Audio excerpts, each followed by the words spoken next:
నన్ను ప్రేమిస్తున్నా అన్నప్పుడు నీ ప్రతి ఆలోచన నా గురించి అన్నావు. ఇలాగే నా ఆలోచిస్తున్నావు. నీ ప్రతి అడుగు నా వైపే అన్నావు. ఇలాగే నా స్పై చేస్తున్నావు. రాకేష్, నీకు ముందే చెప్పాను, నిన్ను ప్రేమించడం ముఖ్యం, కానీ అది అందరికీ చూపించడం ఇష్టం కాదు అని. వేరెవరికైనా కష్టం వస్తే ఖర్చు ఇచ్చేసి వచ్చేస్తాను.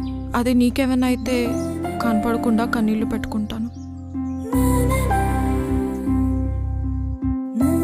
వాడెవడో కాస్ట్లీ గిఫ్ట్స్ ఇచ్చాడని నువ్వు అంతకంటే కాస్ట్లీ గిఫ్ట్స్ ఇవ్వాలని నేను అనుకోవట్లేదు.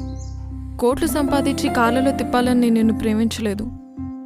కళ్ళలో పెట్టుకుని చూసుకుంటావని ప్రేమించాను రాకేష్.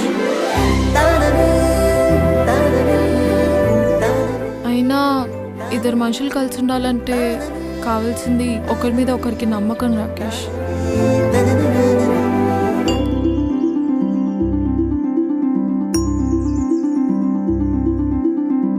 ఒక అబ్బాయికి బాగా తాగే అలవాటు ఉందని తెలిసి కూడా ఒక అమ్మాయి ఎందుకు ప్రేమిస్తుంది అంటే ఆ అబ్బాయితో అలవాటు మానిపించగలనన్న నమ్మకంతోనేగా.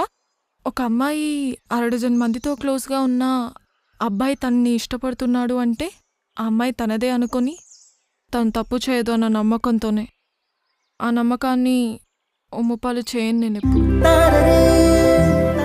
అందుకే నువ్వు ఏ అమ్మాయితో మాట్లాడినా నేను ఎప్పుడు క్వశ్చన్ చేయను, కోప్పడను.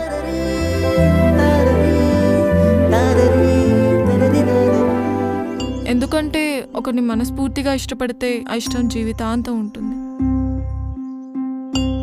రే, నాకు ఒక విషయం చెప్పు. ఇప్పుడు మీ ఇంటికి చుట్టాలు వచ్చారని మీ అమ్మ వాళ్ళకి ఎక్కువ వడ్డిస్తే నీకంటే వాళ్ళు ఎక్కువనా? ఇక్కడ వీడు అంతే, వాడు నీకంటే ఎక్కువ ఎప్పటికీ కాలేడు. ఎక్కువ కాదు, అసలు వాడికి నీకు సంబంధమే లేదు.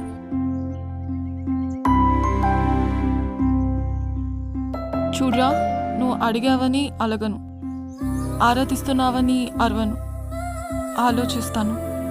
ఆవేశంలో అన్నావని అర్థం చేసుకుంటాను, ఆలోచించి రియలైజ్ అవుతావని ఆశిస్తాను.